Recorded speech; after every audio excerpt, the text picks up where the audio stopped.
Welcome to crime analysis. కోల్కతాలో junior doctor rape case మరో మలుపు తిరగనుంది. ఇప్పటికే రేప్ చేసిన నేను ఉరిశిక్ష కూడా వేయొచ్చు అంటూ ప్రకటించిన రాయ్ తర్వాత కోర్టులో యూటర్న్ తీసుకున్నాడు. తనకి ఎలాంటి పాపం తెలియదని, కావాలని కొంతమంది ఇరికించారని, అందుకే నేను పాలిగ్రాఫ్ టెస్ట్ రెడీ అంటూ అతను స్టేట్మెంట్ ఇవ్వడంతో కేసు మరో మలుపు తిరిగింది. ఇంతకీ అతను కావాలని చేశాడా, లేదు ఎవరైనా చేయించారన్న విషయాన్ని ఇప్పుడు సిబిఐ దర్యాప్తులు బయటపడే అవకాశం ఉంది. ఒకవేళ నిందితులు ముందు ఒప్పుకొని తర్వాత ఒప్పుకోకపోతే కేసు ఏ విధంగా తిరుగుతుంది అనే అంశాలను మనతో మాట్లాడడానికి హైకోర్టు అడ్వకేట్ శ్రీకాంత్ చింతల గారు ప్రస్తుతం ఉన్నారు. శ్రీకాంత్ గారిని అడిగి ఈ కేసు ఎలా మరుపు తిరుగుతుందన్న విషయాన్ని అన్నట్టు తెలుసుకున్నాం. సార్ నమస్తే అండి. నమస్తే అండి. జూనియర్ డాక్టర్ కేసులో రోజుకు మలుపు తిరుగుతుందండి. సినిమా స్టైల్లో ఫస్ట్ టైం నేనే చేశాను, అవసరం అనుకుంటే ఉరిశిక్షణ సిద్ధం అంటూ ప్రకటించిన రాయ్ కోర్టులో వచ్చేసరికి పాలిగ్రాఫ్ టెస్ట్కి ఎందుకు పర్మిషన్ ఇచ్చావని జడ్జి గారు అడగడంతో నేను తప్పు చేయలేదు కాబట్టి ప్రూవ్ చేసుకోవడానికే నేను ఆ విధంగా పర్మిషన్ ఇచ్చాను, అనుమతి ఇచ్చానని చెప్పడం. ఇది ఒకసారి యూటర్న్ తీసుకుని కనిపిస్తుంది. సాధారణంగా ముందు ఆవేశంగా తాగినప్పుడు మత్తులో కొంతమంది ఓకే అంటారు, జడ్జి కోర్టుకు వచ్చాక మారిపోయే అవకాశాలు కనిపిస్తుంటాయి. ఈ డబుల్ స్టేట్మెంట్ ఇచ్చినప్పుడు అటువంటి కేసులు ఏమైనా మలుపు తిరుగుతుంటాయా, కేసులను వీగిపోతుంటాయా ఒకటి. రెండోది పోస్ట్ మార్టం రిపోర్ట్ తీసుకుంటే అక్కడ 150 grams స్పెర్మ్ దొరికిందని ఒక స్టేట్మెంట్ రావడంతో అది గ్రాములో కొలుస్తారా, మిల్లీ లీటర్లో కొలుస్తారా అనేది ఒక డైనమ్ వచ్చింది. 150 milligrams అని అన్నారు. ఒక రేప్ జరిగినప్పుడు ఆ పోస్ట్ మార్టంలో ఎలాగ దాన్ని ఐడెంటిఫై చేస్తారు? ఫైన్. రెండు ఒకటి. మూడోది ఆమెకు మద్దతుగా మొత్తం దేశవ్యాప్తంగా అందరూ నిరసన తెలుపుతుంటే మనకు సుప్రీంకోర్టు గైడెన్స్ చాలా క్లియర్గా ఉంది. బాధితురాలి ఫేస్ కానీ ఆమె వేరే బోర్డ్స్ కానీ ఎక్కడ కూడా చూపించకూడదు అనేది. ఎక్కడ నిర్భయ కేసు దగ్గర నుంచి ఇచ్చిన తర్వాత కూడా తెలంగాణ రాష్ట్రంలో కొంతమంది ఆమెకి మద్దతుగా ఆమె నిందితులకు శిక్ష పడాలంటూ ఒక ర్యాలీ తీసి అందులో ఆమె ఫేస్ని రివీల్ చేయడం కనుక మనం ఎలా అర్థం చేసుకోవాలి? అవును, ఇది ఏంటంటే అండి, మొదటగా ఈ అక్యూజ్డ్ పర్సన్ అతను ఫస్ట్ నన్ను ఉరిదీయండి నేనే చేశాను అని చెప్పిన తర్వాత అని మీరు అడిగారు. అయితే ఒక పర్సన్ వచ్చి నేనే తప్పు చేశాను అని చెప్పిన తర్వాత కూడా మ్యాజిస్ట్రేట్ గారి ముందు నేను తప్పు చేయలేదు, నన్ను ఇరికిస్తున్నారు అని చెప్పేసి ఆ స్టేట్మెంట్ ఇస్తే ట్రయల్ జరుగుతుంది. ఈవెన్ మీకు నేనే తప్పు చేశాను ప్లీడింగ్ గిల్టీ అన్న తర్వాత కూడా ట్రయల్ ప్రొసీజర్ ఉంటుంది. కాబట్టి ఇతను ట్రయల్ ఫేస్ చేయాల్సిందే. ట్రయల్ ఫేస్ చేసిన తర్వాత అతని సైడ్ డిఫెన్స్ ఏదన్నా, ఇప్పుడు వేరే లాయర్లు ఎవరు కూడా అతనికి డిఫెన్స్ ఇవ్వడానికి రెడీగా లేరు అని చెప్పేసి మొన్న ఒక న్యూస్ చూసాం. కోర్టు వారు ఎవరో ఒక డిఫెన్స్ లాయర్ని అతనికి అపాయింట్ చేస్తారు, జనరల్గా చేస్తారు, దట్ ఈస్ ద ప్రాక్టీస్. చేసిన తర్వాత మరి అతను ఇచ్చిన వర్షన్స్, అతను మారిన వర్షన్స్, ఇవన్నీ కూడా కోర్టు ముందు ఎలాంటి పరిణామాలు తీసుకుంటాయి అనేది ఇట్స్ ట్రయల్ మ్యాటర్. ఓకే, మిగతా పబ్లిక్ డొమైన్లో సోషల్ మీడియాలో పోలీస్ ముందు కన్ఫెషన్ ఇచ్చాడు, నాకు ఇది రాసిచ్చాడు, మీడియా ముందుకు వచ్చి మీడియా సమక్షంలో ఇలా చెప్పాడు, అవన్నీ ఇమ్మెటీరియల్. కోర్టులో జడ్జి గారి ముందు ఏం జరుగుతుంది, జడ్జి గారి ముందు ఆ వ్యక్తి నేను కన్ఫెస్ చేస్తాడా, లేదా జడ్జి గారి ముందు ఆ వ్యక్తి లేదు నేను ఈ నేరాన్ని అంగీకరించట్లేదు అని చెప్తాడా అనే దాని మీదనే కోర్టు. కానీ ఇప్పుడు ఆయన నేను ఎలాంటి తప్పు చేయలేదు అని జడ్జి గారి ముందు చెప్పాడు కాబట్టి, అవును, ఇప్పుడు డిఫెన్స్ వాళ్ళకి అది ఒక పిల్ దొరుకుతుంది కదా. పిల్ అంటే ఎట్లాగా? డిఫెన్స్ వాళ్ళు ఏమనుకుంటారు, సార్ బయట చెప్పింది, మీడియా ముందు చెప్పింది, పోలీస్ ముందు చెప్పింది కాదు, అది కాదు, మేజిస్ట్రేట్ ముందు చెప్పింది కాబట్టి 164 స్టేట్మెంట్ కింద అది వాల్యుబుల్ కాబట్టి ఆయన చేయలేదని డిఫెన్స్ వాళ్ళు చేయలేదని డిఫెన్స్ ఇప్పుడు చేయలేదని అంటారు. ఆర్ చేయలేదు అంటే ఒకటేంటంటే డిఫెన్స్ పని ఎప్పుడు కూడా ఇతను చేయలేదు చేశాడు అనే దానికన్నా ప్రాసిక్యూషన్ వాళ్ళు ఈ క్రైమ్ని ఇతనే చేశాడు అని చెప్పేసి ప్రూవ్ చేయగలుగుతున్నారా లేదా అనేది చూస్తారు. అవును. So prosecution has to prove అతను చేశాడా లేదా అని. అతను చేశాడని చెప్పేసి మెజారిటీ ఎక్కడైనా అంతే, ఏ కేసులో అయినా కానీ ఎక్సెప్షన్స్ కొన్ని కేసులు విమెన్ ఓరియంటెడ్ కేసెస్లో ఉంటుంది. పర్టికులర్లీ మర్డర్లో, రేప్ అండ్ మర్డర్లో వీటిలలో ఏంటి అంటే ప్రిజంప్షన్ తనకే ఉంటుంది. పోక్సో కేసులో అనుకోండి, for example POCSO rape case ఉంది, అందులో ఏంటి అంటే ఉమెన్ సోల్ టెస్టిమనీ అంటే చైల్డ్ సోల్ టెస్టిమనీ మాత్రమే సరిపోతుంది.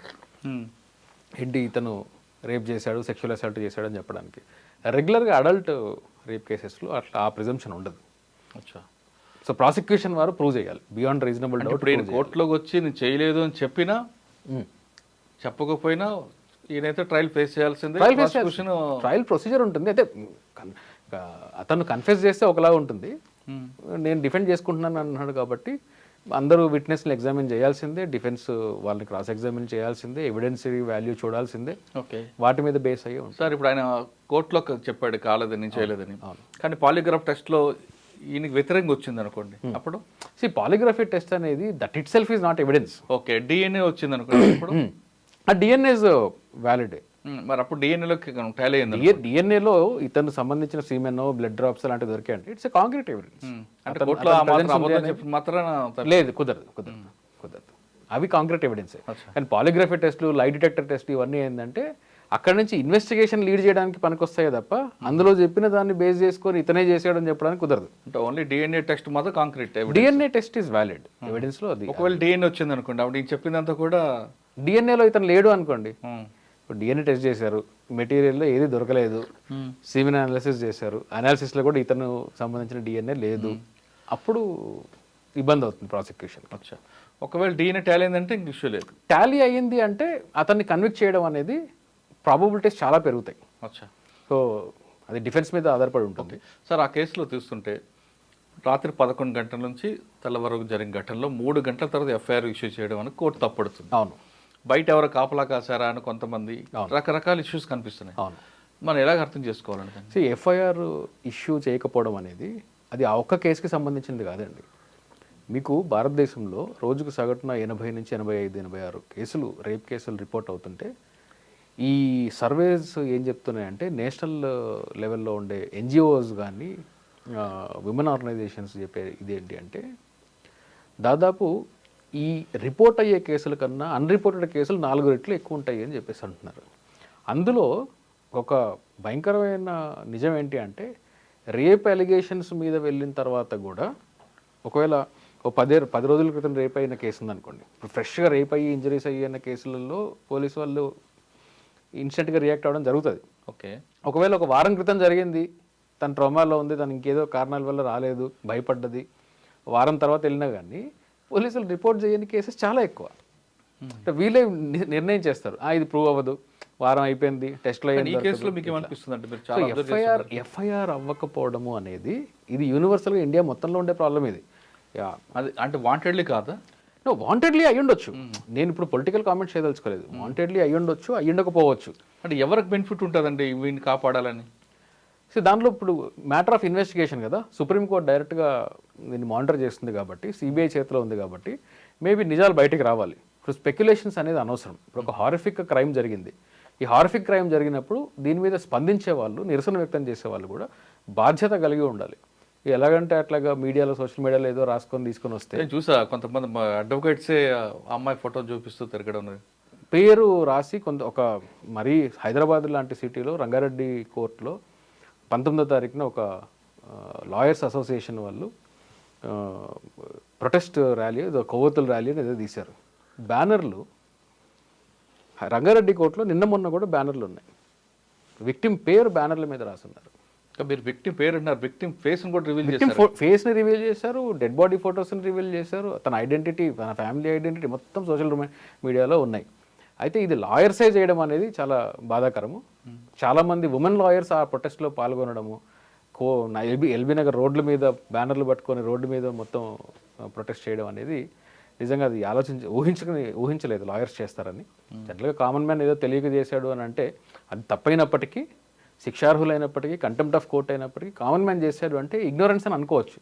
లాయర్స్, అందులోనూ ఉమెన్ లాయర్స్ చేయడం అనేది అది వాళ్ళకి అవగాహన లేక అనుకుంటారా, లేదంటే ఇంకేమైనా వేరే విధంగా భావించవచ్చు మనం? ఇప్పుడు బ్యానర్ మీద ప్రింట్ వేశారు అంటే నేను అవగాహన లేదు అని అనుకుంటున్నాను. ఎందుకు అంటే చట్టం మీద అవగాహన లేదని అనుకుంటున్నాను. మేము పెద్ద లాయర్లు అని చెప్పుకుంటే కుదరదు.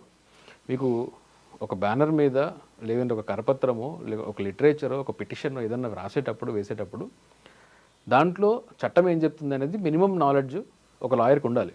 అందుకనే జర్మీ బెంథమ్, ఒక జురిస్ట్, ఇంగ్లీష్ ఓల్డ్ జురిస్ట్, అతను ఏమంటాడంటే ఇగ్నోరెన్స్ ఆఫ్ లా అనేది ఎక్సెప్షన్ కాదు, బట్ ఫర్ లాయర్స్ అంటాడు. ఓన్లీ లాయర్స్కి మాత్రమే ఇగ్నోరెన్స్ ఆఫ్ లా కలుగున్నా కానీ అది పనిషబుల్ కాదు. నేను లా తెలియదన్నా అనుకోండి, ఇంకా వాళ్ళకి పని లేదు. ఆయన సార్కాస్టిక్గా అంటాడు అనమాట. అది నాకు నిజమనే అనిపిస్తుంది.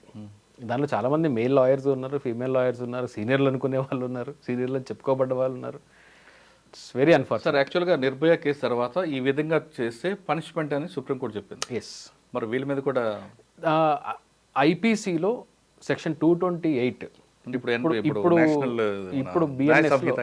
ఇప్పుడు బిఎన్ఎస్లో సెక్షన్ 72 దాని ప్రకారం ఏంటి అంటే ఎవరు కూడా విక్టిమ్ ఐడెంటిటీని సెక్షువల్ అసాల్ట్ కేసెస్లో, పర్టికులర్లీ రేప్ కేసెస్లో 376 కేసెస్లో, పోక్సో కేసెస్లో విక్టిమ్ ఐడెంటిటీని ఇండైరెక్ట్గా కానీ డైరెక్ట్గా కానీ రివీల్ చేయకూడదు, పబ్లిష్ చేయకూడదు. ప్రింట్ మీడియాలో కానీ ఎలక్ట్రానిక్ మీడియాలో కానీ ఎక్కడా కూడా తన ఐడెంటిటీని రివీల్ చేయకూడదు అనేది చట్టం. 2 సంవత్సరాల జైలు శిక్ష ఉంది దానికి. ఇది కాకుండా మీకు 2018 సుప్రీంకోర్టు జడ్జిమెంట్లో తర్వాత ఇది రీసెంట్గా ఇంకొక కేసు ఒకటి జరిగింది. ఆ ఉమెన్ 12 ఏళ్ళ అమ్మాయిని రేప్ చేశారు కదా, గ్యాంగ్ రేప్ చేసి ముస్లిం అమ్మాయిని చేశారు. ఆ కేసులో కూడా మీడియా సంస్థల మీద 10 లక్షల ఫైన్ వేశారు ఢిల్లీ హైకోర్టు. ఆ విక్టిమ్ ఐడెంటిటీని మీరు ఎట్లా రివీల్ చేస్తారు, పేరు ఎలా రివీల్ చేస్తారు అని చెప్పి వాళ్ళు ఎంత అపాలజీస్ చెప్పినా కానీ కుదరలేదు. కన్విక్షన్ ఇవ్వలేదు, ఎందుకంటే మీడియా ఏజెన్సీస్ కాబట్టి జైలు శిక్ష వేయలేదు. కానీ శిక్షలు ఇది మాత్రం ఫైన్ మాత్రం కోర్టు సుమోటోకి తీసుకోవచ్చా? సుమోటోకి తీసుకోవచ్చు కాదు. ఎందుకంటే జనరల్గా ఒక కామన్ మ్యాన్ ఏదైనా తెలియక తప్పు చేశాడు అనేది డిఫరెంట్. లాయర్స్ కమ్యూనిటీ కోర్టు ప్రిమైసెస్లో చేసినప్పుడు చాలా సీరియస్గా తీసుకోవాలి. లా వైలేషన్ రంగారెడ్డి కోర్టు జడ్జి గారు కూడా తీసుకోవచ్చు, రెఫర్ చేయొచ్చు, కేసులు పెట్టచ్చు, డెఫినెట్గా పెట్టచ్చు. కంటెంప్ట్ అయితే హైకోర్టుకి రెఫర్ చేయాల్సి ఉంటుంది. క్రిమినల్ కేసు 72 బిఎన్ఎస్ కింద మాత్రము ఖచ్చితంగా ఆ లోకల్ కోర్టులో ఉండేవాళ్ళు కానీ లాయర్లు కానీ ఎవరన్నా కానీ కంప్లైంట్ చేయొచ్చు, జడ్జి గారు తీసుకోవచ్చు. There is enough provision. Okay sir, మనం ఎవరైతే ఆయన అక్యూజ్ పార్టీ ఉందో యూటర్న్ తీసుకుని డిస్కస్ చేస్తాం, ప్లస్ వీళ్ళ గురించి చేస్తాం. అవును. ఇంకా పోస్ట్ మార్టం రిపోర్ట్కి వద్దాం. Yes. Post mortem report 150 milligrams అనేది ఆయన పిఎం రిపీట్ వచ్చింది అని అంటున్నారు. అసలు ఏం జరిగింది మీకు? ఎందుకంటే అక్కడ మీకు నెట్వర్క్ ఉంది కాబట్టి ఒరిజినల్గా పోస్ట్ మార్టం రిపోర్ట్ ఏం వచ్చింది, అందులో ఉన్న వాళ్ళ కంటెంట్ ఏం రాశారు? సార్, పోస్ట్ మార్టం రిపోర్ట్ ఇప్పుడు కొన్ని షార్ట్ ఒపీనియన్ ఇస్తారు కదా. ఎస్, కొన్ని మీడియా సంస్థలు కూడా పోస్ట్ మార్టం రిపోర్ట్ని ఎక్స్ట్రాక్ట్స్ని రిపోర్ట్ చేయడం జరిగింది. అయితే అందులో మీకు లాంగ్వేజ్ చదివి వినిపిస్తాను, మీకోసం రెడీగా ఉంది. ఎక్స్టర్నల్ అండ్ ఇంటర్నల్ జెనిటీలియా ఒక పోస్ట్ మార్టంలో ఒక భాగంలో ఒక సబ్ టైటిల్ ఇది. అంటే ఫ్రాక్చర్స్ ఎన్ని ఉన్నాయి, బాడీ ఆర్గన్స్ ఎన్ని, ఇవన్నీ రాశారు. అందులో white thick viscid liquid present inside the endocervical canal which is collected as noted above 151 grams. ఇది దాని ఎంతవరకు పోయింది? Milligrams grams 151 grams. కరెక్టే, అబ్సల్యూట్లీ. వాళ్ళు రాసిన రిపోర్టు, వాళ్ళు రాసిన ఫైండింగ్లో గ్రామ్సే ఉండాలి, మిల్లీగ్రామ్ ఎంఎల్ కాదు. అయితే దీన్ని ఈ వైట్ థిక్ విసిడ్ లిక్విడ్ అనగానే వీళ్ళు ఏం చేశారు, దాన్ని స్పర్మ్ అని ఒకడు, ఆ స్పర్మ్ అన్న తర్వాత ఇది ఎంజీలో ఉంది కదా, ఎంఎల్లో ఉండాలి కదా అని చెప్పి స్పర్ము ప్లస్ ఉమెన్ నుంచి వచ్చిన సీక్రెషన్ కూడా అయి ఉంటుంది, ఈ మొత్తాన్ని కలిపి ఫ్లూయిడ్ని కలిపి ఈ ఎంఎల్ అని పోయి 150 grams అని అన్నారు అని చెప్పేసి ఒకరు ఎవరికి ఇష్టం వచ్చిన థియరీలు వాళ్ళు చెప్పారు. అయితే ఈ థియరీ గురించి నేను 2 నిమిషాల తర్వాత చెప్తాను మురళి గారు. అంతకన్నా ప్రమాదం ఏంటంటే ఈ 150 grams స్పర్మ్ ఉందా, సిమెన్ ఉందా, వైట్ థిక్ లిక్విడ్ ఉందా, ఏదో ఉందని పక్కన పెడదాం కాసేపు. 150 grams కూడా ఉందనుకుందాం. మీకు సెన్సేషనలిజం కావాలా? నేషనల్ మీడియా పెద్ద పెద్ద జర్నలిస్టులని చెప్పుకునే వాళ్ళు 150 grams సిమెన్ దొరికింది అని చెప్పేసి ఫస్ట్ న్యూస్ స్టోరీ బ్రేక్ చేసిన ఒక ప్రముఖ జర్నలిస్టు, ఆయన సెన్సేషనలిజం కావాలి. ఇంకేం సెన్సేషన్ కావాలి? ఒక ఉమెన్ చచ్చిపోయింది, రేప్ అవ్వబడింది, తనకు ఆల్రెడీ తనను చంపిన విధానము, తనను రేప్ చేసిన విధానం చాలా హారిఫిక్గా ఉంది. ఇక అంతకన్నా హారర్ కావాలా మీకు? నిర్భయ గ్యాంగ్ రేప్ కేసులో కూడా తనను ఎలా చంపారనే డిస్క్రిప్షన్, రాడ్ తీసుకుని వజైనాలో పెట్టారు, తర్వాత స్కిన్ బయటకు లాగేశారు, ఈ డిస్క్రిప్షన్స్. ఈ సెన్సేషనలిజం చేస్తే కానీ నేను ఈ సబ్జెక్ట్ నమ్మలేను అనుకోవడం అనేది ఒక మానసిక రుగ్మత. అది మీడియా వాళ్ళు చేసినా, జర్నలిస్టులు చేసినా, ఎవరు చేసినా కానీ ఇది ఒక మానసిక రుగ్మత. అది మనకు ఇనఫ్ అక్కడ ఆ క్రైమ్లో అది చదువుతుంటేనే, వింటుంటేనే ఎంతో డిప్రెషన్లోకి వెళ్ళిపోయేంత స్థితిలో ఆ క్రైమ్ జరిగింది. దాన్ని మళ్ళీ ఇంకా సెన్సేషనలైజ్ చేసి స్పర్మ్ ఉందని, ఫ్రాక్చర్స్ ఉన్నాయని, తర్వాత సర్వైకల్ రీజన్లో ఒక బోన్ ఇరిగిపోయిందని, షోల్డర్ బోన్ ఇరిగిపోయిందని, ట్యూబ్ బయటికి లాగారని, ట్యూబ్ లాగారని. ఏంటి అసలు అదంతా పోస్ట్మార్టం రిపోర్ట్లో లేదు. పోస్ట్మార్టం రిపోర్ట్లో ఫ్రాక్చర్స్ ఉన్నాయి. ఒకటే కాదు, దాంట్లో ఇంకా ఇన్డెప్త్కి వెళ్తే 150 గ్రాములు దొరికిందంటే ఒకరు కాదు, గ్యాంగ్ రేప్ చేసి ఉంటారని ఒక ఆ హిందీ మీడియాలో ఆయన ఏం చేశారంటే ఒక్క మనిషికి 3 ml నుంచి 4 ml వరకు మాత్రమే స్పర్మ్ వస్తుంది, ఎంతమంది చేస్తుంటే వస్తుందని క్యాల్కులేషన్ స్క్రీన్ మీద డిస్ప్లే అవుతుంటే 150 ml అంటే మినిమం 20 మంది గ్యాంగ్ రేప్ చేశారని చెప్పి క్వశ్చన్ మార్క్ పెడతాడు. ఇదంటే ఒక పొలిటికల్ డ్రామా. మీకు ఒక విక్టిమ్ చనిపోయి ఉంది, 150 గ్రాములు ట్యూబ్లు అంత పడుతుందండి. అసలు ట్యూబ్లో 150 గ్రాములను కాదండి. అది ఫస్ట్ ఆఫ్ ఆల్ ఈ లాంగ్వేజ్ దీని మీనింగ్ ఏంటి అంటే endo cervical region most likely vagina endo cervical రీజన్ని వెయిట్ చేశారు. వెయిట్ చేసి యూట్రస్ వెయిట్ అయి ఉంటుంది. అది జనరల్గా యూట్రస్ని ఏదన్నా క్రైమ్ సీన్లో ఇన్వాల్వ్ అయినప్పుడు బాడీ పార్ట్స్ని తీసి వెయిట్ చేయడం అనేది చాలా కామన్ ప్రాక్టీస్. అది హార్ట్ వెయిట్ ఎంత ఉంది, లివర్ వెయిట్ ఎంత ఉంది, విసరా వెయిట్ ఎంత ఉంది, ఇవన్నీ డిస్క్రిప్షన్స్ రాస్తారు. ఆ వెయిట్ ఈ పర్టికులర్ 150 గ్రామ్స్ వెయిట్ ఏంటి అంటే most likely uterus and cervical endo cervical canal reason అయి ఉంటుంది. వజైనా నుంచి యూట్రస్కి మధ్యలో ఉండే ఆ కెనాల్ రీజను అది ప్రిజర్వ్ చేసి ఉండొచ్చు, ఏదైనా కారణం అయి ఉండొచ్చు. వై చేశారు, ఇది ఎంతవరకు వెళ్ళిందో చెప్తాను చూడండి మీకు. ఈ రోజుకి కూడా మీడియాలో 150 గ్రామ్స్ స్పర్మ్ గురించి మాట్లాడే వాళ్ళు ఉన్నారు కదా, 151 గ్రామ్స్ స్పర్మ్ గురించి మాట్లాడే వాళ్ళు ఉన్నారు కదా. చీఫ్ జస్టిస్ ఆఫ్ ఇండియా ఆయన పరిస్థితి చూడండి. చీఫ్ జస్టిస్ ఆఫ్ ఇండియా 20వ తారీఖున అక్కడ ప్రొసీడింగ్స్ నడుస్తుంటే ఒక అడ్వకేట్ వచ్చి 151 గ్రామ్స్ స్పర్మ్ వచ్చిందండి, ఎంతమంది గ్యాంగ్ రేప్ చేసి ఉంటారని చెప్పేసి అనుమానాలు మాకు ఉన్నాయంటే తిట్టాడు ఆయన. ఆయన ఏమన్నా అంటే పోస్ట్మార్టం రిపోర్ట్ నా ముందుంది, ఈ 150 గ్రామ్స్ అంటే ఏందో నాకు తెలుసు, ఆ 150 గ్రామ్స్ సోషల్ మీడియాలో ఉన్నది, మీడియాలో రిపోర్ట్ చేసిందని అది స్పర్మ్ అని ఇదని చెప్పేసి మీరు దాన్ని సోషల్ మీడియాని బేస్ చేసుకొని నా ముందు ఆర్గ్యూ చేయకండి, I know what is 150 grams అని చెప్పాడు. ఏంటి క్లియర్గా ఉంది లాంగ్వేజ్, మీకు ఇంకా చదివించాను కదా. Internal and external genitalia description, white thick viscid liquid present inside the endo cervical canal. అంటే ఎండో సర్వైకల్ కెనాల్ లోపల ఈ వైట్ థిక్ లిక్విడ్ ఉంది, విచ్ ఈస్ కలెక్టెడ్. ఏంటి ఎండో సర్వైకల్ కెనాల్ని కలెక్ట్ చేశారు, which is collected, yes which is collected as noted above అని చెప్పి దాని వెయిట్ 150 గ్రామ్స్ అని రాశారు.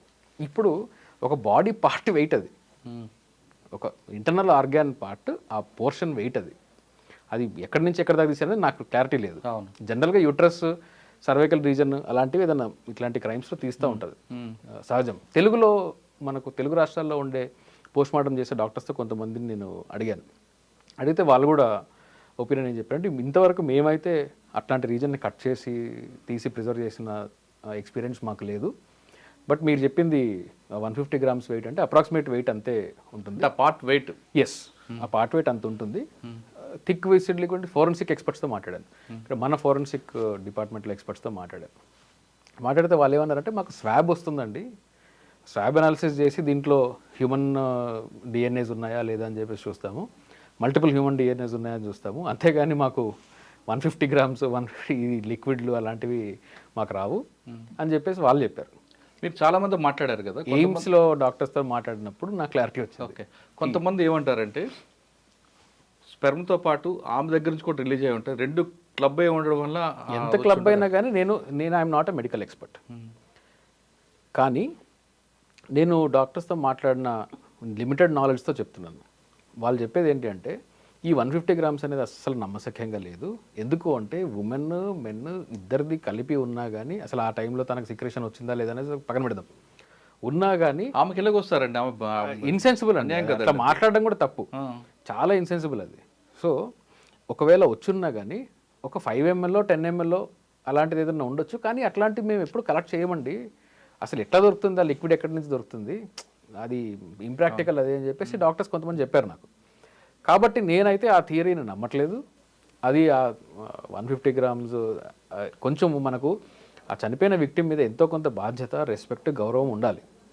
కాబట్టి ఇట్లాంటి పిచ్చి పిచ్చి కామెంట్స్ చేయడం, సోషల్ మీడియాలలో కామెంట్స్ చేయడం అనేది కరెక్ట్ కాదు. ఇదివరకు ఎవరన్నా తెలుసో తెలియకో కామెంట్స్ చేస్తున్నారు, నేను కూడా చూశాను కొంతమంది డాక్టర్స్ అనడము అది గ్యాంగ్ రేప్ అయి ఉండొచ్చు అని చెప్పి స్పర్మ్ని ఎంఎల్స్లో క్యాలిక్యులేట్ చేయడం ఇవన్నీ కూడా చూసాను నేను. ఒకవేళ ఇది వరకు అట్లా చేసి ఉన్నా కానీ ఇక మీదట అన్న మానుకోండి, అది కరెక్ట్ కాదు. Postmortem report is clear. Doctor మీడియాతో మాట్లాడడం కరెక్ట్ అంటారా? డాక్టర్ మీడియాతో మాట్లాడొచ్చండి, కాకపోతే ఏంటంటే స్పెక్యులేషన్స్కి దారి తీసేలాగా, ఆస్కారం ఇచ్చేలాగా అతను కామెంట్స్ చేయకుండా ఉండడం అనేది మంచిది. అంటే మెడికల్ ఒపీనియన్స్ చెప్పడానికి వాటికి మాట్లాడవచ్చు, కానీ చట్టం అనేది ఒకటి ఉంది, చనిపోయిన అమ్మాయి పట్ల సమాజం బాధ్యత అనేది ఒకటి ఉంది. సో ఆ సెన్సిబిలిటీస్ని గుర్తుపెట్టుకొని మాట్లాడాలి. సార్, డైరీలో ఒక పేజ్ చింపారు, ఆ డైరీని ఆ పేజ్ షూట్ చేయొద్దు అని సిబిఐ అధికారులు చెప్పారంటూ అమ్మాయి తండ్రి చెప్తున్నారు. డైరీలో అమ్మాయి డైరీలో ఒక పేజీ చిరిగిపోయి ఉంది, ఆ పేజీ గురించి అడగద్దు అని సిబిఐ వాళ్ళు నాకు అడిగారు అంటూ విక్టిమ్ ఫాదర్ పోలీసులకు స్టేట్మెంట్ ఇచ్చారు మీడియాతో మాట్లాడి. అంటే అండి ఇప్పుడు ప్రజెంట్ మీడియాలో వాళ్ళు చెప్పే అలిగేషన్స్ జనరల్గా ఎట్లా ఉంటుందంటే స్టేట్ మీద నమ్మకం ఉండకపోవడం అనేది క్వైట్ న్యాచురల్, స్టేట్ ఏజెన్సీస్ మీద నమ్మకం ఉండకపోవడం అనేది క్వైట్ న్యాచురల్, అది నేను అర్థం చేసుకోగలను. కానీ ఒక లేని ఒక అంశాన్ని మీరు నన్ను అడగొద్దు అని చెప్పేసి అంటున్నారు, వీళ్ళు నన్ను ప్రెజర్ చేస్తున్నారంటే ఒకవేళ ఉండుంటే దానిలో ఏముందో వీళ్ళకి తెలుసా? నేను విక్టిమ్ బ్లేమ్ చేయట్లేదు. అవును, నేనేమంటున్నానంటే ఇప్పుడు ఇలాంటిదే మనం లాస్ట్ టైం మీరు మాట్లాడినప్పుడు డాక్టర్ సైఫ్ మ్యాటర్లో మాట్లాడుకున్నప్పుడు ప్రీతి గారు సైఫ్ మాట్లాడుకున్నప్పుడు అందులో కూడా ఏదో వాట్సాప్ మెసేజ్ ఏదో పెట్టావు, అది డిలీట్ చేసావు కదా నువ్వు, ఆ డిలీట్ చేసిన దానిలో ఏదో ఉంది అందుకే నువ్వు డిలీట్ చేసావు కాబట్టి నువ్వు అక్యూజ్ అని అంటారు. ఇది కూడా అలాంటిదే, హాస్యాస్పదంగా ఉంటుంది. దీనివల్ల ఏమవుతుంది అంటే మెయిన్ కేసు నుంచి మెయిన్ కల్ప్రిట్స్ ఎవరైతే ఉన్నారో వాళ్ళు తప్పించుకునే ఆస్కారం ఉంటుంది, అన్నీ డైవర్ట్ అవుతాయి. ఇప్పుడు పేజ్ ఒకటి చిరిగిపోయి ఉంది, దాని గురించి మీరు అడగొద్దు అంటే ఆ పేజ్ చిరిగిపోయినది రఫ్ నోట్స్ రాసుకొని చిరిగిపోయిందా, లేకుంటే దానిలో ఏదైనా సూసైడ్ నోట్ ఏమన్నా ఉందా, అంటే ఏంటి వీళ్ళ డౌట్. కాబట్టి సెన్సిబిలిటీస్ని మెయింటైన్ చేయాలి. కోర్టులో ఒకటి ట్రయల్, ఇంత సీరియస్ క్రైమ్ ఒకటి జరిగింది, ఇన్వెస్టిగేషన్ జరుగుతున్నప్పుడు ఏజెన్సీస్ వాటి పని అవి చేస్తాయి. అట్లాగే విక్టిమ్ పేరెంట్స్కి కానీ లేకుంటే డాక్టర్స్, తనతో పనిచేసిన డాక్టర్స్ కానీ ఎవరికన్నా ఎటువంటి ఇన్ఫర్మేషన్ ఉన్నా కానీ వాళ్ళు చట్టపరిధిలో ఉండి దాన్ని మాట్లాడాలే తప్ప పబ్లిక్ డొమైన్లో వచ్చి స్పెక్యులేషన్స్ని క్రియేట్ చేయడం వల్ల ఏమవుతుంది అంటే ఇది ఒక పొలిటికల్ రంగు తీసుకొని క్రైమ్ పోతుందేమో అని నా భయం. శ్రీకాంత్ గారు, ఫైనల్గా చెప్పండి, ఈ కేసు కరెక్ట్గా ప్రాపర్గా ఇన్వెస్టిగేషన్ జరిగి మీరు అన్నట్లుగా అసలైన నిందితుడు ఒకరవచ్చు ఇద్దరవచ్చు ఎవరైనా సరే కరెక్ట్ పర్సన్ రావాలి అంటే సిబిఐ ఏ విధంగా వెళ్ళాలి, మీడియా ఎలాగ ఉండాలి, అదేవిధంగా పేరెంట్స్ ఎలాగ ఉండాలండి? వీళ్ళందరూ కూడా ముందుగా సెన్సిటైజ్ అవ్వాలండి. మీరు అడిగిన దానిలో ప్రాసిక్యూషన్ ఎలాగ ఉండాలి, సిబిఐ ఎలాగ ఉండాలి, పేరెంట్స్ ఎలాగ ఉండాలి, ముందు సిబిఐ ప్రాసిక్యూషన్ గురించి, మీడియా కూడా ఎలా ఉండాలి, మీడియా కూడా సిబిఐ ప్రాసిక్యూషన్ గురించి మాట్లాడుకుందాం. ఈ సిబిఐ కానీ లేకుంటే ఈ ప్రాసిక్యూటర్స్ కానీ ప్రాసిక్యూషన్ వైపు కానీ ఎంక్వైరీ చేసేటప్పుడు వీళ్ళు ట్రాన్స్పరెన్సీ మెయింటైన్ చేసే విధంగా, ఇన్వెస్టిగేషన్లో ట్రాన్స్పరెన్సీ మెయింటైన్ చేసే విధంగా, ఎవరన్నా ఎవిడెన్స్ ఇస్తాను అంటే వాళ్ళకి కాన్ఫిడెన్స్ ఇచ్చి మీరు ముందుకు వచ్చి చెప్తే మేము మిమ్మల్ని ఎనానిమిటీ మెయింటైన్ చేస్తాము, కోర్టు ముందు మాత్రమే మీకు ప్రొటెక్షన్ ఇచ్చి చేస్తాము అని ఒక కాన్ఫిడెన్స్ ఇస్తే నిజాలు బయటకు వచ్చే ఛాన్స్ ఉంటుంది. ట్రాన్స్పరెంట్గా ఉండాలి, ఫెయిర్గా ఉండాలి, సెక్యూరిటీ ప్రొవైడ్ చేయాలి. At the same time allegations ఏదన్నా ఉంటే ఎలిగేషన్స్లో పబ్లిక్ డొమైన్లో ఉండే ఎలిగేషన్స్ కాకుండా ఆన్ రికార్డ్లో ఉన్న ఎలిగేషన్స్ ఏంటి, రియల్గా విక్టిమ్కి దగ్గరలో ఎవరెవరైతే ఉన్నారో సర్కమ్స్టాన్షియల్ ఎవిడెన్సెస్ని కానీ ఐ విట్నెస్ని కానీ అంతకు ముందు జరిగిన సీక్వెన్సెస్ని కానీ ప్రాపర్గా ప్రిజర్వ్ చేసి సీసీటీవీ ఫుటేజ్ దగ్గర నుంచి చూసుకుంటే అటెండెన్స్ రికార్డు వరకు ప్రతి ఒక్కటి కూడా ప్రాపర్గా ప్రిజర్వ్ చేసి ప్రొసీజర్ ఫాలో అయితే దీనిలో ఎంతమంది ఇన్వాల్వ్ అయి ఉన్నా కానీ వాళ్ళని కన్విక్ట్ చేయడం అనేది చాలా ఈజీ అవుతుంది. ఎందుకు అంటే చాలాసార్లు ఈ ప్రాసిక్యూషన్ ల్యాకునా వల్ల కేసెస్ పోతుంటాయి. ఈ ప్రాసిక్యూషన్ ల్యాకునాస్ ఏంటి? ఫర్ ఎగ్జాంపుల్ చాలా ఈజీగా ఉండేది చెప్తున్నాను నేను. ఒక సీసీటీవీ ఫుటేజ్ తీసుకుంటారు, ఫుటేజ్ తీసుకునేటప్పుడు ప్రొసీజర్ ఫాలో అవ్వరు. ఈ ఒరిజినల్ సోర్స్ ఫైల్ని కోర్టు ముందు ప్రొడ్యూస్ చేయకుండా దాని నుంచి కాపీ చేసిన డీవీడీని తీసుకొచ్చి పెడతారు. ఇప్పుడు సీసీటీవీ ఉంది, అది సర్వర్లో లోడ్ అయింది, సర్వర్ నుంచి ఒక డీవీడీ తీసాం. డీవీడీ తీసినప్పుడు ఈ డీవీడీ క్రైమ్ జరిగింది జనవరి 1వ తారీఖున ఎగ్జాంపుల్. వీళ్ళు మొత్తం ఇన్వెస్టిగేషన్ చేసి డీవీడీ తీసి కాపీ చేసింది జనవరి 12వ తారీఖున, ఓ 12 రోజులు గ్యాప్ ఉంది. డీవీడీ తీశారు, నాలాంటి వాడు ఎవడో ట్రయల్ చేస్తాడు, ఆబ్వియస్ కదా, జోకైనా కానీ నేను సీరియస్గా చెప్తున్నా. ట్రయల్ చేసినప్పుడు వీళ్ళు దీన్ని ప్రైమరీ ఎవిడెన్స్గా చెప్పాలి. ఈ ప్రైమరీ ఎవిడెన్స్గా చెప్పాలన్నప్పుడు ఆ డివిడి యొక్క ప్రాపర్టీస్ ఓపెన్ చేయండి. ఈ ప్రాపర్టీస్లో రైడ్ చేసిన డేట్ ఏంటో చూడండి అన్నాం అనుకోండి జడ్జి ముందు.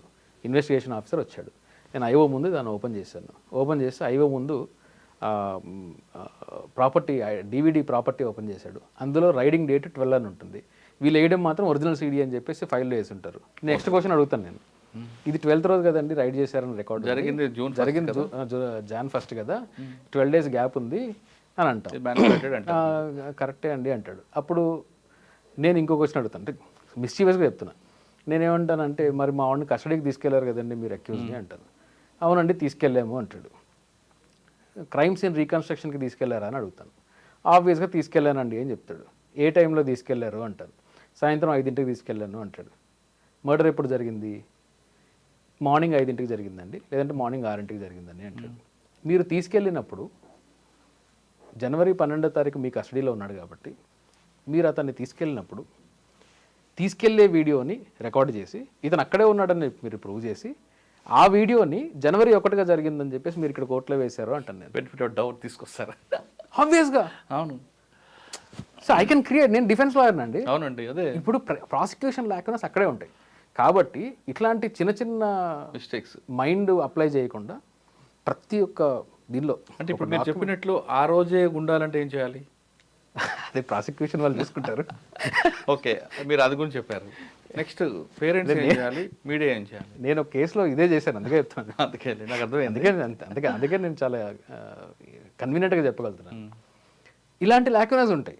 ఏదో డాక్యుమెంట్ పట్టుకొచ్చేస్తాడు, ఆ డాక్యుమెంట్ ఎవిడెన్స్ యాక్ట్లో ఎగిరిపోద్ది. ఆ డాక్యుమెంట్ 2 క్రాస్ ఎగ్జామినేషన్ కోసం ఎగిరిపోద్ది. ఇవన్నీ ప్రాసిక్యూషన్ లాక్యునస్. సిబిఐ వాళ్ళు చేసేటప్పుడు వాళ్ళకి సెన్సిటైజ్ చేయాలి, ఏది లీగల్ సెన్సిటైజేషన్ చేయాలి. ఎవిడెన్స్ యాక్ట్లో దీన్ని ఎలా ప్రూవ్ చేయొచ్చు, క్వశ్చన్స్ ఏం రావచ్చు, డిఫెన్స్ దీన్ని ఎలా అటాక్ చేయొచ్చు, ఇది ప్రాసిక్యూషన్ వాళ్ళు, ఇన్వెస్టిగేషన్ ఏజెన్సీ కలిసి పనిచేసి ఒక రెస్పాన్సిబుల్గా ఒక ఛార్జ్షీట్ ఫైల్ చేసి మెమో ఆఫ్ ఎవిడెన్స్లు ప్రాపర్గా వేసి ప్రొసీజర్ ఫాలో అయ్యి చేస్తే కన్విక్షన్ అనేది రేట్ అమాంతం పెరుగుతుంది. ఈరోజు ఇండియాలో ఉండే రేప్ కేసు కన్విక్షన్ 28%. ఓకే, మీరు ప్రాసిక్యూషన్ చెప్పారు, మీడియా ఎలా ముందుకు వెళ్ళాలి? Media plus victim parents. Media ఇప్పుడు ఏమైందంటే అండి, ఒకప్పుడు DD1లు ఉన్నప్పుడు, తర్వాత మెల్లగా అప్పుడే లైవ్ వచ్చినప్పుడు సాయంత్రం 9 గంటలకి ఒక న్యూస్ బులెటిన్, 7 గంటలకో 9 గంటలకో ఉండేది. మరుసటి రోజు పేపర్ చూసుకునేవాళ్ళం. ఆ పేపర్లో ఒక టైటిల్, చిన్న న్యూస్ క్లిప్, చాలా వేరే న్యూస్లు ఉండేవి. కాబట్టి సెన్సేషనలిజంకి ప్లేస్ ఉండేది కాదు. ఇప్పుడు ఏమైపోయింది అంటే ఒకరితో ఒకరు కాంపిటీషన్, సెన్సేషనలిజం.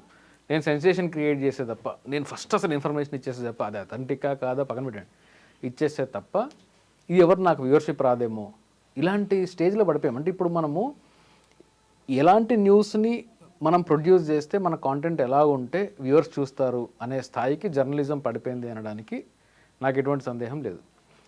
ఇది ఒక ఎత్తు అయితే, ఈ యూట్యూబ్ ఛానళ్ళు, ఫేస్బుక్ ఛానళ్ళు, ఇలాంటి ఛానళ్ళు చిన్న చిన్న వాళ్ళు మెయింటైన్ చేస్తారు, సోషల్ మీడియాలో మెయింటైన్ చేస్తారు. ఇప్పుడు ఒక ఆర్గనైజేషన్ ఉందనుకోండి, ఐడ్రీమ్ ఉంది, ఒక ఆర్గనైజేషన్, లార్జ్ స్కేల్ ఎంప్లాయీస్, మీలాంటి జర్నలిస్టులు ఒక ప్రాపర్గా శాటిలైట్లో లేకపోయినా కానీ కొన్ని ఎథిక్స్ ఫాలో అయ్యి వెరిఫై చేసుకొని ఇన్ని చేస్తారు. ఇప్పుడు ఒక మొబైల్ ఫోను, ఒక మైకు పట్టుకొని నేను జర్నలిస్ట్ అని చెప్పి ఎక్కడికంటే అక్కడికి వెళ్ళి నేను మీడియా అని చెప్పేసి మాట్లాడేవాళ్ళు ఎంత ఇర్రెస్పాన్సిబుల్గా ఉన్నారంటే, మీకు యూట్యూబ్ ఓపెన్ చేస్తే ఈ ఆర్జికర్ రేప్ ఇన్సిడెంట్లోనే మీకు కొన్ని 100 వీడియోలు దొరుకుతాయి. ఎఫ్ఐఆర్లు ఎన్నయ్యో తెలుసా? మీడియా వాళ్ళ మీద, ఇండివిజువల్స్ మీద ఈ అమ్మాయి పేరుని, ఫోటోని రిలీజ్ చేయడం వల్ల దాదాపు 20 పైన ఎఫ్ఐఆర్లు ఫస్ట్ 3 days రికార్డ్ అయినాయి. 20 పైన ఎఫ్ఐఆర్లు జస్ట్ 3 daysలో. ఈ అమ్మాయి పేరు బయటపెట్టినందుకు, ఈ అమ్మాయి వీడియోలు బయటపెట్టినందుకు యూట్యూబ్ వాళ్ళ మీద అయినాయి, జనరల్ పబ్లిక్ మీద అయినాయి. సో మీడియా వాళ్ళు ఈ సెన్సేషనలిజంని కాసేపు పక్కన పెట్టి జర్నలిస్టిక్ ఎథిక్స్ని ఫాలో అవ్వాలి. పర్టికులర్గా ఈ నేషనల్ మీడియాలో పొలిటికల్ పార్టీస్తో అటాచ్ అయ్యున్న మీడియాలు almost 95% media, satellite media channel అన్నీ కూడా ఎవరికి వాళ్ళ మీడియా ఛానల్ ఉన్నాయి, లేదంటే ఏదో ఒక పొలిటికల్ పార్టీతో అటాచ్డ్ ఉన్నారు. వీళ్ళు ప్రతి ఇష్యూని పొలిటిసైజ్ చేయడము, దాన్ని మైలేజ్ తీసుకొని, అంటే ఒక సెక్షన్ ఆఫ్ మీడియా బీజేపీకి సంబంధించిన ఇష్యూస్లో ఒకలాగా రియాక్ట్ అవుతుంది, కాంగ్రెస్ సంబంధించిన ఇష్యూలో ఇంకోలాగా రియాక్ట్ అవుతుంది. సో అట్లా కాకుండా జర్నలిజాన్ని, ఇండిపెండెంట్ జర్నలిజాన్ని మీరు ఆ ఎథిక్స్ని ఫాలో అయితే సరిపోతుంది. అంతకన్నా పెద్దగా మీడియాకి నేను చెప్పేది ఏం లేదు. పేరెంట్స్ దగ్గరకు వచ్చినప్పుడు మీరు అమ్మాయిలకి సేఫ్టీ ప్రొవైడ్ చేయాలి, అమ్మాయిల్ని సేఫ్ ఎన్వైరన్మెంట్లో పెట్టాలి అనడానికి రెండు కోణాలు ఉన్నాయి. ఒకటి, అమ్మాయిని సేఫ్ ఎన్వైరన్మెంట్లో పెట్టడము, దానికి తగిన జాగ్రత్తలు తీసుకోవడం, తనకి జాగ్రత్తలు చెప్పడం, ఇదొకటి అయితే, మీ ఇంట్లో ఉండే అమ్మాయిలు ఎలా సేఫ్గా ఉండాలో నేర్పించాలి, అమ్మాయిలను ఎలా సేఫ్గా ఉంచాలో నేర్పించాలి. సో సెన్సిటైజేషన్ అమ్మాయిల కన్నా ఎక్కువ ఇంట్లో ఉండే మగవాళ్ళకి నేర్పించాలి. సో పేరెంటింగ్ అక్కడ వస్తుంది. పేరెంటింగ్ అంటే అండి కేవలం అమ్మ నాన్నది కాదు, సమాజానికి కూడా పేరెంటింగ్, సమాజం కూడా పేరెంటింగ్ చేస్తుంది. కరెక్ట్. సో ఈ సమాజంలో కూడా మగపిల్లల కాండక్ట్ ఎలా ఉండాలి, ఆపోజిట్ జెండర్ పైన కాండక్ట్ ఎలా ఉండాలి, ఏ జెండర్ అయినప్పటికీ, ట్రాన్స్జెండర్ అయినా ఏ కమ్యూనిటీ అయినా కానీ, వాళ్ళ సెక్షువాలిటీ ఏదైనప్పుడు కానీ, వీళ్ళ మీద, అవతల వాళ్ళ బాడీస్ మీద, అవతల వాళ్ళ ఒపీనియన్స్ మీద మనం ఎంతవరకు రెస్పెక్ట్ కలిగి ఉండాలి అనే ఒక సెన్సిటైజేషన్ని సమాజం as a whole, particularly parents చేసి తీరాలి. చిన్నప్పటి నుంచి నేర్పాలంటాను. చిన్నప్పటి నుంచి నేర్పాలి. ఇప్పుడు అట్లా నేర్పకపోవడం వల్ల మనం కొన్ని ప్రెజుడిసెస్ చెప్తాను మీకు. మీరు టాప్ రేప్ కేసెస్ రిపోర్ట్ అయ్యి, లేకుంటే సినిమాలు తీసినవి, మీడియాలో మాట్లాడుకున్నవి, డాక్యుమెంటరీలు చేసినవి కొన్ని చూడండి మీరు. ఎనీథింగ్ మీకు అసలు ఓపెన్గా రేప్ గురించి ఇండియాలో నాకు తెలిసి ప్రాపర్గా డీల్ చేసిన సినిమా ఇండియాలో ఒకటి కూడా లేదు. ప్రతి దాంట్లో రేప్ చేసిన వాడిని కామాంధుడిలాగా చూపించడం, రేప్ చేసిన వాడికి విపరీతమైన కామవాంఛ ఉంది కాబట్టి వాడు రేప్ చేశాడని అన్నట్టు.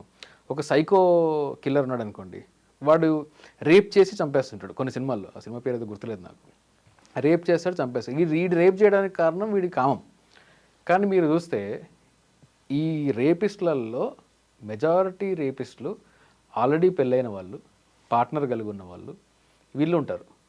వాళ్ళకు ఒక పార్ట్నర్ ఉన్నప్పుడు వీడు వెళ్ళి రేప్ చేస్తున్నాడు అంటే పార్ట్నర్ లేకుంటే సెక్షువల్ కోరికలు తీర్చుకోలేక కాదు, ఏదో పైశాచికం అంతే. ఒక మానసిక రుగ్మత, పైశాచికం.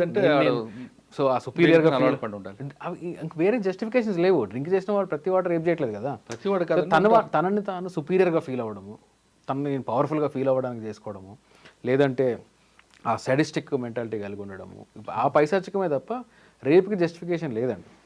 రేపు కామం జస్టిఫికేషన్ కాదు.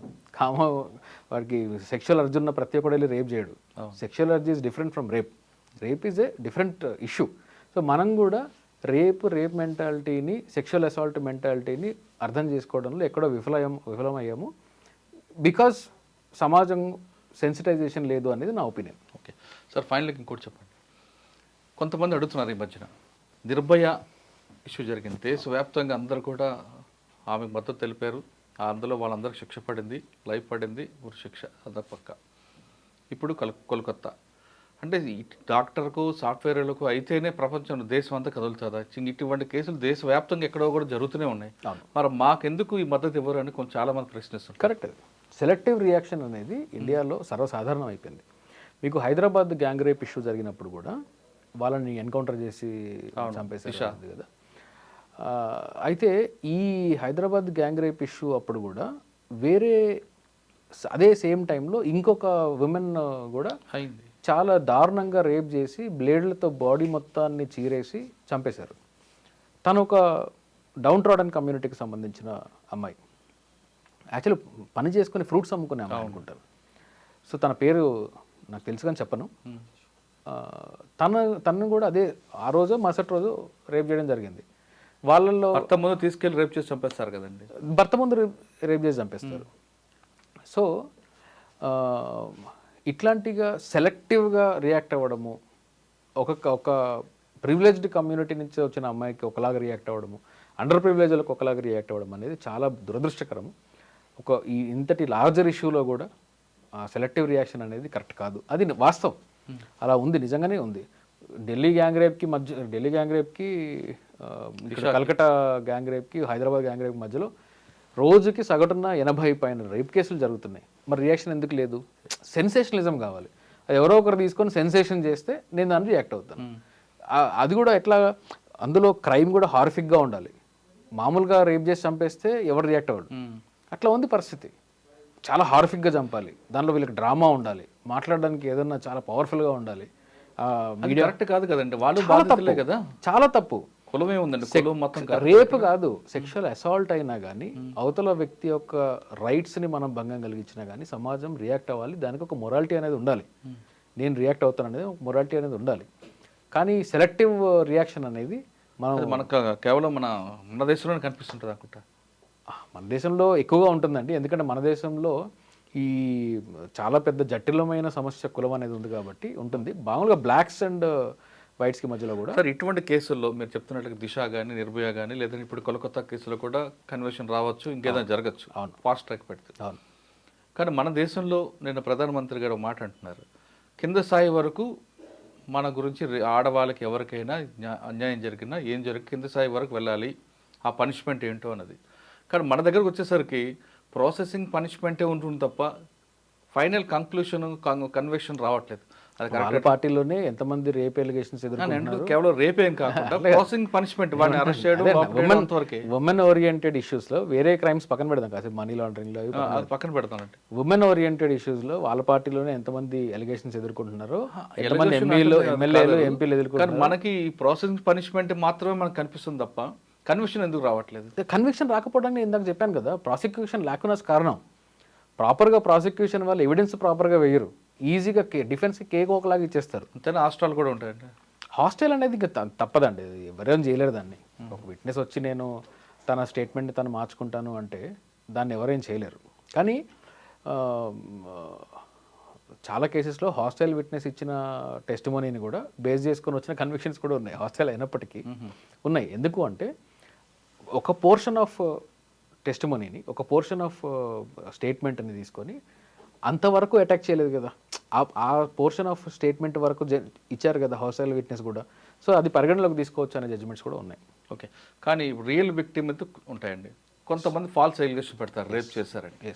ఆమె 164లో చాలా క్లియర్గా చెప్తారు. అవును, ఫస్ట్ అవును, లేదు ఆయన చేశారు, ఇలా చేశారు, ఇలా చేశారు. అవును. కొంతకాలం తర్వాత హాస్టల్ అయిపోతారు. అవును, ఏదో కాంప్రమైజ్ అవుతారు. అప్పుడు కోర్టు టైం వేస్ట్ చేసిన కోర్టు ఆమె సుమోటో కేసు పెట్టచ్చా? లేదండి, అంటే చట్టం పరిమితి ఉంది. అంటే ఎందుకంటే కోర్టు టైం అంతా వేస్ట్ చేసినట్లే కదా. అట్లా కాదు, ఎందుకంటే కాంప్రమైజ్ అనేదాన్ని కోర్టు ఎంకరేజ్ చేస్తుంది. కొన్ని జడ్జ్మెంట్స్లో అంటే ఫాల్స్ కంప్లైంట్ ఉంటాయి కదా సార్, కొన్ని మధ్యన ఫైనాన్షియల్ ఎలిగేషన్ వచ్చాయనుకోండి, ఆయన మీద ఒక బండ అట్లా ఉండొచ్చు. అంటే కావాలని ఇరికిస్తే సెక్షన్ 211 పాత చట్టం ఐపీసీలో 211 ఉంది, కోర్టు కూడా రెఫర్ చేయొచ్చు. కోర్టు టైం వేస్ట్ చేశారని కాదు, ఎవరినన్నా వేరే వ్యక్తిని ఇరికించడానికి ఒక స్కీమ్ ఆఫ్ ప్లానింగ్ చేశారు, ఫాల్స్ ఎలిగేషన్ పెట్టారు, ఆ ఫాల్స్ ఎలిగేషన్ తర్వాత ఇది తెలిసే ఫాల్స్గా పెట్టారని తెలిసింది, అప్పుడు వాళ్ళ మీద కేసులు అవుతాయి, చేయొచ్చు. అంటే ప్రావిజన్ ఉంది. కాకపోతే కాంప్రమైజ్ అనే ఇష్యూ వచ్చినప్పుడు ఏంటంటే హాస్టైల్ అవ్వడము, కాంప్రమైజ్ అవ్వడము, ఇదేంటంటే దానికి వర్తించదు. అచ్చా, అంటే చేసిన నేరస్తుడిని పెళ్లి చేసుకున్నానని చెప్పాడు అన్నాడు. కొన్ని కేసెస్లో కుదురుతుంది. లేదు ఆమెకి ఏదో నష్టపరిహారం ఇచ్చాడు అనుకుంటా, అంతవరకు ఓకే. రేప్ కేసుల్లో కుదరదు, నష్టపరిహారాలు అలాంటివి కుదరదు. ఈ కాంపౌండబుల్, నాన్ కాంపౌండబుల్ అఫెన్సెస్ అన్నీ ఉంటాయి. కోర్టు పర్మిషన్ తీసుకొని కొన్ని నాన్ కాంపౌండబుల్ అఫెన్సెస్ని కూడా కోర్టు పర్మిషన్తో కాంపౌండ్ చేయొచ్చు. మేము కూడా ఫాల్స్ ఎలిగేషన్ పెడితే మాత్రం కోర్టు డైరెక్షన్ ఇవ్వచ్చు, కేసు పెట్టండి. డెఫినెట్గా ఇవ్వచ్చు. ప్రూవ్ అయ్యే టైం పడుతుంది కదా, టైం పడుతుంది. అది అంటే ఇంకా మంచి, ఇప్పుడు మొన్న కొత్త చట్టాలు తీసుకొచ్చినప్పుడు ఇవన్నీ ల్యాకునస్ని సరిదిద్దే అవకాశం ఉండేది, అది కానీ చేయలేదు. కరెక్టే సార్. కానీ ఈ మధ్యకాలంలో ఆరోపణ ఎదుర్కొన్న వ్యక్తి అయితే జైలుకి వెళ్ళడం అవుతాయి కదా, అది ఉంటుందండి. మినిమం డ్యామేజ్ ఉంటుంది. కొంతకాలం వరకు వాళ్ళ జైలు, ట్రామా, ఈ ప్రాసిక్యూషన్ ఫేస్ చేయడం ఇవన్నీ జరుగుతుంది. బట్ అది దాన్ని మినిమైజ్ చేయగలమే కానీ మొత్తం ఎలిమినేట్ చేయలేము. ఓకే సార్, ఐపీసీ 376 గురించి మనం మాట్లాడాం గతంలో. ఐపీసీ గురించి 377 ఐపీసీది అంత అన్యాచురల్ సెక్స్ గురించి కూడా ఉంది. అవును. ఇప్పుడున్న బిఎన్ఎస్లో 377 కొంతమంది, నేను మీ ఐడ్రీమ్కి ఇచ్చిన ఒక ప్రొలాంగ్డ్ ప్రోగ్రాంలో మాట్లాడాను దాని గురించి. 377 అనే సెక్షనే లేకుండా చేశారు. ఇప్పుడు 377 అన్యాచురల్ సెక్స్, కన్సెంట్ లేకుండా సేమ్ సెక్స్ ఇలాంటివి ఉండేవి. యానిమల్స్తో సెక్షువల్ అసాల్ట్ చేయడమే ఉండేది. ఇప్పుడు పాపం మా యానిమల్స్ ఏం పాపం చేసారో నాకు తెలియదు, కానీ వాళ్ళకి కూడా ఇప్పుడు యానిమల్స్ని సెక్షువల్లీ అసాల్ట్ చేసిన వాళ్ళకి కొత్త హిందీ చట్టం ప్రకారము శిక్ష లేదు. అదే కాకుండా ఇప్పుడు అన్యాచురల్ సెక్స్, ఇప్పుడు మనం డెడ్ బాడీస్తో పోస్ట్ మార్టం చేసేటప్పుడు, పోస్ట్ మార్టం చేసిన వాళ్ళు లేకుంటే ఈ మార్చరీలో ఉంటే డెడ్ బాడీస్తో సెక్షువల్గా అబ్యూస్ చేసిన కేసెస్ రిపోర్ట్ అయినాయి మన దగ్గర. ఫేమస్గా బెంగళూరు కేసు రిపోర్ట్ అయింది. దాని మీద చట్టం లేదు కాబట్టి ఇది రేప్ కింద అట్రాక్ట్ అవ్వదు అనే జడ్జ్మెంట్ మనకు సుప్రీంకోర్టు నుంచి వచ్చింది. అంటే నిజంగా లేదంటారు? నిజంగా లేదు. మరి ఏం చేయాలండి? డెడ్ బాడీ మీద ఇంతకుముందు 377 అన్నా ఉండేది, అట్లీస్ట్ అన్యాచురల్ సెక్స్ అని చెప్పేసి ఏదో దాని కింద చేసేవాళ్ళు. ఇప్పుడు 377 కూడా లేదు. 377 కూడా లేకపోవడం వల్ల డెఫినెట్గా ఈ సేమ్ సెక్స్, ఇప్పుడు ఒక మగాడు, ఈ క్రైమ్ పెరుగుతుంది ఇంకా. అంటే క్రిమినల్స్కి చట్టంలో శిక్ష లేదు అని చెప్తే పెరగొచ్చేమో. ఇప్పుడు ఒక మగవాడు 18 years కన్నా తక్కువ ఉన్న అబ్బాయిని సెక్షువల్గా అసాల్ట్ చేస్తే 377 కింద ఇంతకుముందు అతనికి శిక్ష పడేది, ప్రాసిక్యూట్ చేసేవాళ్ళు. ఇప్పటికి కూడా పోక్సో చట్టం కింద కూడా 377 ఇంతకుముందు ఇప్పటికి కూడా పోక్సో చట్టం కింద చేస్తారు. ఓకే. 18 years దాటిన తర్వాత, ఫర్ ఎగ్జాంపుల్ 18 years 1 month ఒక అబ్బాయికి, ఆ అబ్బాయి మీద సెక్షువల్ అసాల్ట్ చేసాడు ఎవడో ఒకడు, ఒక male person, same gender person, ఇప్పుడు శిక్ష లేదు. మరి ఆయన ఏం చేయాలి? ఇంకా ఇంజరీస్ అయితే ఇంజరీ మీద పెట్టడమో, లేకుంటే రాంగ్ఫుల్ కన్ఫైన్మెంట్, రాంగ్ఫుల్ రిస్ట్రెయింట్ లాంటివి పెట్టడము, ఇలాంటివి చేస్తారు. కానీ ఆ యాక్ట్ జరిగిన దానికి మాత్రము అన్ఫార్చునేట్లీ శిక్ష లేదు. చాలా తప్పు, చాలా చాలా తప్పు. అదే అంటున్నాను, ఇందాక అన్నది అదే. నేను ఒక మంచి రిఫార్మ్ చేస్తే వీలు ఉండేది. ఇప్పుడు అంతేందుకు రిఫార్మ్ గురించి చెప్తున్నాను. అంటే అన్యాచురల్ 377 డిలీషన్ అనే దాని మీద నేను ఇదివరకు కూడా చెప్పాను. 41 CRPC ఉంది. ఇందులో మీకు ఆ లాంగ్వేజ్ ఎలా ఉంటుందంటే చాలా హాస్యాస్పదంగా ఉంటుంది. దీని మీద ఎప్పటి నుంచో నాకు ప్రాబ్లం ఉంది. అదేంటి అంటే, ఎవరినన్నా ఒక పోలీస్ ఆఫీసర్ ఎప్పుడు అరెస్ట్ చేయొచ్చు అంటే, రీజనబుల్ కంప్లైంట్ ఉండాలి, రీజనబుల్ సస్పిషన్ ఉంటే అరెస్ట్ చేయొచ్చు. రాజ్యాంగం ఏం చెప్తుంది? ఎక్సెప్ట్ ప్రొసీజర్ ఆఫ్ లా తప్ప, ప్రొసీజర్ ఆఫ్ లా ఫాలో అయ్యి మాత్రమే ఎవరినన్నా అరెస్ట్ చేయాలి అని చెప్తుంది ఆర్టికల్ 21. పోలీస్ ఆఫీసర్ సస్పిషన్ అనేది ప్రొసీజరా? ఇప్పుడు లాంగ్వేజ్లో ఇది వరకు ఉండే 41 CRPCలో రీజనబుల్ సస్పిషన్ మీద ఎవరినైనా అరెస్ట్ చేయొచ్చు. అంటే నాకుండే ఫండమెంటల్ రైట్ ఆర్టికల్ 21 కింద నాకుండే ఫండమెంటల్ రైట్ని ఒక పోలీస్ ఆఫీసర్ నాకు నీ మీద అనుమానం ఉంది అని చెప్పి నన్ను జైల్లో పెట్టచ్చు. అనుమానానికి ఇంకా ఇదేంటి కొలమానం ఏంటి? లేదు, నాకు అనుమానం వచ్చింది, నాకు రీజనబుల్ అనుమానం ఉంది అని చెప్పి పెట్టేస్తాడు. అదే ఒకవేళ చట్టంలో రీజనబుల్ గ్రౌండ్స్ టు అరెస్ట్ అన్నాడు అనుకోండి, ఆ గ్రౌండ్ అనేటప్పటికి ఎవిడెన్స్ కావాలి, ప్రైమరీ కావాలి, ఇన్వెస్టిగేషన్ ఏదో కావాలి, సమ్ ప్రొసీజర్ ఉంటుంది, ప్రొసీజర్ ఎస్టాబ్లిష్ అవుతుంది. ఈ రీజనబుల్ గ్రౌండ్స్ అని అనకుండా రీజనబుల్ సస్పిషన్ అనేది పాత చట్టంలో ఉండేది. ఇప్పుడు కూడా రీజనబుల్ కంప్లైంట్, రీజనబుల్ సస్పిషన్ అని అలాగే ఉంది. అది మార్చే వీలుండేది. ఇట్లాంటి ఎన్నో మార్చే వీలుండే చట్టంలో రిఫైన్ చేసుకునే డెఫినెట్గా పాత ఐపీసీల నుంచి, సిఆర్పీసీల నుంచి రిఫర్మేషన్ అవసరమైన ప్రావిజన్స్ చాలా ఉన్నాయి. అందులో 41 ఒకటి, 377 ఒకటి, ఇంకా ఈ డెడ్ కార్ప్సెస్ మీద, చనిపోయిన బాడీ మీద సెక్షువల్ అసాల్ట్ చేసిన వ్యక్తులకి ఎలాంటి కన్విక్షన్ ఇవ్వాలి అనే దానికి దానికి మెడికల్ టర్మ్ మీద ఉంది. ఆ వ్యక్తులకి ఎలా కన్విక్ట్ చేయాలి అని అది అఫెన్సెస్లో పెట్టిండొచ్చు. సుప్రీంకోర్టు రికమెండేషన్స్ ఉన్నాయి. ఇన్ఫ్యాక్ట్ దీన్ని చట్టంలో పీనల్ ప్రావిజన్లో దీన్ని తప్పుగా అండ్ శిక్షగా గుర్తించండి దీన్ని అని చెప్పి సుప్రీంకోర్టు రికమెండ్ చేసే జడ్జ్మెంట్లో చెప్పింది. అది కూడా పట్టించుకున్న పాపం లేదు. సో ఇట్లాంటి రిఫర్మేషన్స్ చాలా చేసే అవకాశం ఉంది. అన్ఫార్చునేట్లీ చేయలేదు. ఇలాంటివన్నీ మైండ్లెస్ చట్టాలు ఉన్నాయంటారా? హిందీ చట్టాలని ఇలాగే ఉంటాయంటారా? హిందీ చట్టాలన్నీ ఇలాగే ఉంటాయి. అది మన అందరం కలిసి ఇన్వాల్వ్ అయ్యి చేస్తే బహుశా ఇప్పుడు నేను చెప్పిన ఈ 2-3 కూడా ఇంకా చాలా ఉన్నాయి. దాని మీద డీటెయిల్గా రాసే ప్రయత్నం చేస్తున్నాను. దాని మీద అందరూ కలిసి ఇన్వాల్వ్ అయ్యి చేసి ఉంటే బహుశా మంచి చట్టాలు మనకు వచ్చిండేవి, రిఫార్మ్ చట్టాలు వచ్చిండేవి. కమింగ్ బ్యాక్ టు కన్క్లూజన్లో నేను ఒక మాట చెప్పి ముగిస్తాను. ప్రాసిక్యూషన్ లాకునస్ని ప్రాసిక్యూషన్ వాళ్ళు ఎలాగూ చేస్తారు, ఎలాగూ చేస్తున్నారు. ఆర్జికర్ కేసులో అయినా ఏ కేసులో అయినా కానీ ప్రాసిక్యూషన్ లాకునస్ అనేవి చాలా హై రేట్లో ఉంటాయి ఇండియాలో. సోషల్ మీడియా పుణ్యమా అంటూ, సోషల్ మీడియాలో అండ్ ట్రెడిషనల్ మీడియాలో ఉండే సెన్సేషనలిజం పుణ్యమా అంటూ ప్రాసిక్యూషన్ వాళ్ళు కూడా లీడ్ అయ్యి వాళ్ళ కళ్ళు మూసుకుపోయి మొత్తానికి అక్యూజ్డ్కి ఫేవర్ చేసే పరిస్థితుల్ని ఇటు సమాజం కల్పిస్తుంది, ఇటు ప్రాసిక్యూషన్ ఉన్న లేజినెస్ లేకుంటే ఇన్కాంపిటెన్స్ ఇది కూడా కలిసి work load, laziness, incompetence, prejudice మీరు ఏ పేరైనా పెట్టుకోండి దానికి. ఒక్కొక్క కేసులో ఒక్కటి ఉంటుంది.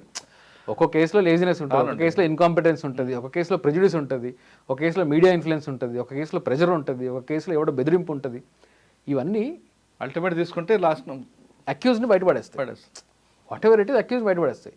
అట్లా కాకుండా సమాజము, స్టేట్ ఏజెన్సీస్, ప్రాసిక్యూషన్ ఏజెన్సీస్ అందరూ కూడా బాధ్యత మీరు చూపించండి. ఒక క్రైమ్కి రెస్పాండ్ అయ్యేటప్పుడు కానీ దాని గురించి మాట్లాడేటప్పుడు కానీ బాధ్యత చూపించండి. ఇప్పుడు లేకపోతే తప్పు చేసిన వాళ్ళు ఈజీగా తప్పించుకొని పోతారు. ఈజీగా తప్పించుకొని పోవచ్చు అనే ధీమాతో తప్పు చేసే వాళ్ళు కూడా పెరుగుతారు. కాబట్టి మనందరం కూడా రెస్పాన్సిబుల్గా ఉండాల్సిన అవసరం ఉంది. Okay. Kolkata junior doctor rape కేసులో సిబిఐ కరెక్ట్గా ఇన్వెస్టిగేషన్ చేయడమే కాకుండా ప్రాసిక్యూషన్ కూడా కరెక్ట్గా వాళ్ళ రోల్ కానీ ప్రజెంట్ చేస్తే ఖచ్చితంగా నిందితుడికి శిక్ష పడుతుంది అంటున్నారు శ్రీకాంత్ గారు. లేదు ఏదో ఒక ఏజెన్సీకో లేదా మీడియాకో లేదా ప్రజర్కో దేనికో దాన్ని బెండి వాళ్ళని ఫాలో అయితే కేసు ఖచ్చితంగా వీగిపోయే అవకాశం ఉందంటూ చెప్తున్నారు.